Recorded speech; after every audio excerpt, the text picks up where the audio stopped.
It was a sunny afternoon in Los Angeles, the kind that tempts you to slow down and savor the day. Donald Trump, now in his late 70s, had just wrapped up a quiet morning of reading and decided to treat himself to lunch. He chose LA Terrace, a renowned restaurant known for its blend of sophistication and exclusivity, the kind of place where every table seems to hold a story. Celebrities, CEOs, influencers. He'd been there before, always enjoying the serene atmosphere and impeccable service. As he walked through the glass doors, Donald stood out not just because of his stature, but because of the bright red MAGA hat perched on his head. He wore it with ease, the way one wears something they're comfortable with, not intending to provoke but simply expressing a part of themselves. He was greeted by the hostess, a woman in her mid-30s with a polished demeanor, who seated him near a corner table. The restaurant wasn't crowded. A few diners sipped their wine and exchanged muted conversations. Donald opened the menu, his expression calm as he scanned for his favorite dish. He didn't notice the glances at first, a man at the next table nudging his partner, a couple of waitstaff whispering near the bar, but then the manager emerged. The man, mid-40s, sharp suit, sharp voice, walked briskly to Donald's table, his face tight with determination. "Excuse me," he said, loud enough to draw attention. "We have a policy against political apparel here. I'm going to have to ask you to remove the hat." Donald looked up, surprised but not rattled. He removed his earbuds and placed them on the table. "I wasn't aware of any policy like that," he replied calmly, his voice steady, respectful, but firm. "It's written in our code of conduct," the manager insisted, gesturing vaguely towards the entrance. "We want this to be a neutral space for all guests." Donald tilted his head slightly, weighing his options. He glanced around. Some diners were pretending not to listen, while others openly stared. "I'm not trying to cause any trouble," he said, keeping his tone neutral. "I'm just here for lunch." The manager's stance stiffened. "You need to take the hat off, or I'll have to ask you to leave." Donald paused, his expression unreadable. Then, with a slight nod, he pushed his chair back and stood. "If that's how you feel," he said evenly, "then I'll leave." The room fell into an awkward hush as Donald picked up his belongings. He left behind his untouched glass of water, walking out of the restaurant without another word. The door closed softly behind him, but the tension inside lingered thick as smoke. Outside the restaurant, Donald paused for a moment, letting the warm California breeze brush against his face. He adjusted his hat slightly, as if reaffirming his choice to wear it, and took a deep breath. He wasn't angry, frustrated maybe, but more than anything, he felt disappointed. He had always been taught to treat people with kindness, even when disagreements arose, and this felt like a betrayal of that principle. Inside the restaurant, there was a buzz with quiet murmurs. A waiter leaned in to whisper to the manager, "Do you think that was a good idea?" The manager waved him off. "We can't make exceptions. If we let him stay, it sends the wrong message. This is my restaurant, and I'll run it as I see fit." Meanwhile, Donald walked a few blocks down to a small public park and found an empty bench. He sat down, pulling out his phone, and began typing. First to his family, letting them know what had happened, and then to a few close friends. He wasn't looking for sympathy, just clarity. Was he overreacting? Was the manager justified? Within minutes, replies started pouring in. One friend texted, "That's insane. They shouldn't have treated you like that." Another added, "You handled it better than I would have." As he scrolled through his messages, an idea began to form in his mind. He wasn't interested in revenge or a public showdown. Instead, he saw an opportunity, something constructive, something meaningful. If the restaurant wanted to avoid political statements, then why not highlight the importance of unity and understanding instead? Donald stood up, determination sparking in his eyes. He started making calls, his voice calm but filled with purpose. "Hey, I need your help with something," he said into the receiver, the first of many conversations that would set his plan in motion. Back at the restaurant, the atmosphere was uneasy. Word of what had happened began spreading through social media as other diners shared their accounts online. "They kicked out Donald Trump for a hat," one post read, accompanied by a blurry photo of the incident. Another chimed in, "Freedom of expression? Guess not at LA Terraza." The manager, scrolling through his phone at the bar, began to feel a knot form in his stomach. The comment section was already filling up, and not all of it was supportive. "Let them talk," he muttered to himself, trying to shake off the growing sense of regret. But deep down, he knew the situation was spiraling out of control. By the time Donald returned home, The incident had already started making waves online. A few local influencers had picked up the story, their captions ranging from supportive to polarizing. Donald glanced at the posts briefly, but didn't dwell on them. He wasn't interested in fueling drama or dividing people further. His focus was on doing something that could turn this negativity into a positive outcome. Sitting at his desk, Donald jotted down notes in a small leather-bound notebook. He thought about the interactions he'd had that day, not just with the manager, but with the people watching. The silent judgments, the curious stares. What could he do that would encourage dialogue rather than conflict? He wanted to challenge the divisiveness, but in a way that felt personal and impactful. The idea clicked almost out of nowhere. A public fundraiser, not just any fundraiser, but one with a clear unifying message. He envisioned an event that would support underprivileged communities, particularly focusing on creating safe spaces for open conversation and understanding. He picked up his phone and made a call. "Hi, this is Donald Trump. I need some advice on organizing a charity event. Yes, it's urgent. Could we meet tomorrow?" The person on the other end seemed surprised but quickly agreed. As the evening progressed, Donald's plan took shape. He drafted a proposal for the fundraiser, deciding to set it up right outside LA Terrace. He wanted the location to emphasize the message that even in places of conflict, unity could find its way. A close friend agreed to help with logistics, and within hours, the wheels were in motion. Meanwhile, at the restaurant, the fallout was intensifying. The manager's decision was no longer a private matter. It had become a public debate. News outlets began reporting on the incident, quoting eyewitness accounts. Some articles painted Donald as a victim of intolerance, while others defended the restaurant's right to enforce its policies. The restaurant's social media pages were flooded with comments. Some users praised the manager for standing his ground, but others called for boycotts, arguing that the decision reeked of hypocrisy. One comment read, "So much for a neutral space. Kicking someone out isn't neutral, it's picking a side." The staff at LA Terrasca could feel the tension. Regular customers canceled reservations, and the once bustling restaurant was noticeably quieter. The manager, who had initially felt confident about his stance, now found himself grappling with second thoughts. He told himself it would blow over, but deep down, he wasn't so sure. As night fell, Donald prepared for what was to come. He knew the fundraiser wouldn't erase the incident, but he hoped it could shift the focus towards something constructive. The world didn't need more shouting matches. It needed moments of connection, even in the most unlikely circumstances. The following morning, the quiet block in front of LA Terraza began to transform. Trucks unloaded equipment as volunteers set up tables, banners, and a small stage. Donald stood at the center of it all, overseeing the arrangements.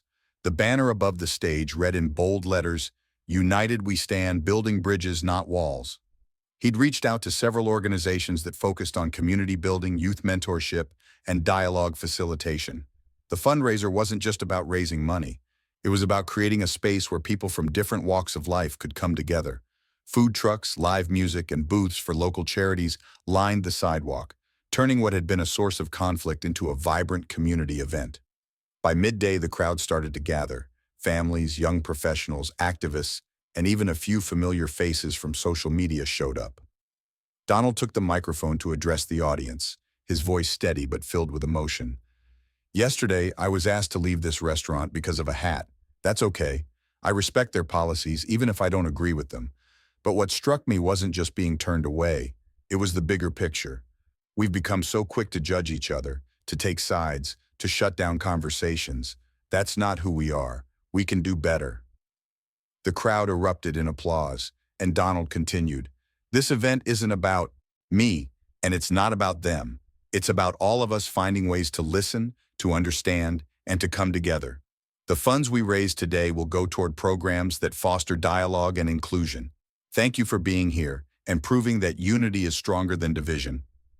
The applause was louder this time, and Donald stepped off the stage, shaking hands and thanking attendees personally. His calm demeanor and thoughtful words resonated deeply with those present, many of whom had come out of curiosity but left feeling inspired. Inside LA Terrace, the scene was quite different. The manager stood at the window, watching the event unfold. He hadn't expected Donald to respond in this way, and it left him conflicted. Some of his staff had stepped outside to join the fundraiser, unable to resist the pull of the lively music and sense of camaraderie. One waiter who had been there the day before returned to the bar and said quietly, "You should go out there. Talk to him." The manager stiffened. "This isn't my fight." "Maybe not," the waiter replied, "but it's definitely your chance." The manager didn't respond, but his expression softened. He poured himself a glass of water and watched as the crowd outside continued to grow. Something about the scene tugged at him, a feeling he hadn't allowed himself to acknowledge until now. As the day wore on, the fundraiser outside LA Terraza became the talk of the town. Social media was ablaze with live streams, photos, and hashtags like #BuildingBridges and #UnitedWestEnd, all praising Donald's poise and the positive message he was spreading. The event attracted more than just locals. News crews arrived, capturing the vibrant energy of the crowd and Donald's powerful speeches. Inside the restaurant, it was another story. The once busy dining room was eerily quiet. Tables that were typically reserved weeks in advance now sat empty, and the few patrons who did arrive seemed distracted, glancing outside at the fundraiser as if they were missing out on something meaningful. The manager tried to focus on his work, but the growing tension among his staff was impossible to ignore. A server approached him cautiously. "Some customers have been asking about the event. They're saying it looks incredible and maybe we should go out there." The manager's jaw tightened, but he didn't respond. Instead, he retreated to his office, closing the door behind him. He sat at his desk, staring at his computer screen, where dozens of emails flooded in. Complaints from customers, cancellation notices, and even a few scathing critiques from local media outlets. One email stood out. It was from a regular customer who had always been cordial and supportive. The message read, "I've always loved LA Terraza, but yesterday's incident was deeply disappointing. Kicking someone out for their personal beliefs isn't the neutrality you claim to stand for. It's divisive. I hope you'll find a way to make this right." The words hit harder than he expected. He leaned back in his chair, running a hand through his hair. Was he wrong? Had his decision really been about neutrality? Or was it about something else entirely? Something he didn't want to admit to himself. Meanwhile, outside, the event had reached its peak. A local jazz band played on stage, children laughed as they painted murals at an art booth, and donation boxes overflowed with contributions. Donald was everywhere, shaking hands, listening to people's stories, and even posing for selfies. He radiated a calm confidence, but it wasn't smug or performative. It was genuine, the kind of composure that comes from knowing you're doing something that truly matters. As the sun dipped lower, casting a warm glow over the scene, a buzz rippled through the crowd. People turned toward the restaurant doors, where the manager had just stepped out. He hesitated on the steps, adjusting his tie nervously before making his way toward Donald. The crowd parted slightly, their chatter fading as they watched the two men approach each other. Donald saw him coming and offered a small, polite smile. He didn't flinch or step back. Instead, he extended his hand. The manager hesitated for a split second before taking it. "I'd like to talk," he said quietly, his voice almost drowned out by the noise around them. "Of course," Donald replied, gesturing toward a quieter spot near the edge of the event. They walked together, the crowd watching intently but respectfully, giving them space. The manager's face, usually composed and commanding, now carried a hint of unease. He glanced at the crowd behind them, then back at Donald. "I need to start by saying I didn't handle yesterday well," the manager began, his voice low. "I thought I was doing what was best for my restaurant, for my staff. But I realize now that I made a mistake. I judged you, and I acted out of fear, not fairness." Donald listened intently, his expression calm but encouraging. "It takes courage to admit when you're wrong," he said after a moment. "Thank you for saying that." The manager exhaled as if a weight had been lifted, watching what Donald had done that day. "It's humbling. You could have retaliated, turned this into a public attack on my business, but instead, you created something positive. That's not something most people would do." Donald smiled faintly. "I don't think the world needs more anger or division. What happened yesterday could have just added to the noise. But I wanted to show that there's a better way." The manager nodded slowly.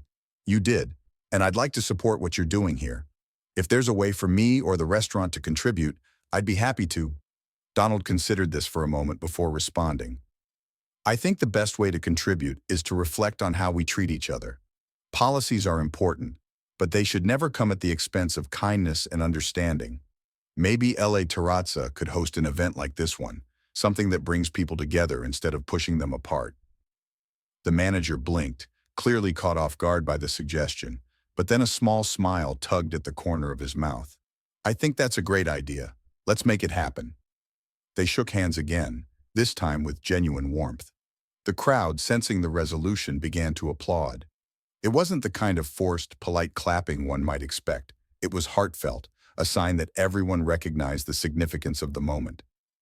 As the event wound down, Donald took the stage one last time to thank everyone who had come out to support the cause. He ended his speech with a simple but powerful message. We all make mistakes. What matters is how we choose to grow from them. Today wasn't just about raising money, it was about showing that even when we disagree, we can still find common ground. Thank you for proving that unity isn't just possible, it's necessary. The crowd erupted in cheers, their voices filling the air with hope and energy as the sun set over Los Angeles. Donald stood with his friends and family, watching as the last of the attendees trickled out, carrying with them not just memories of the event, but the message it represented. The story leaves us with a reminder that conflicts, big or small, don't have to end in bitterness or division. By choosing grace, understanding, and proactive solutions, we can turn even the most challenging moments into opportunities for connection and growth.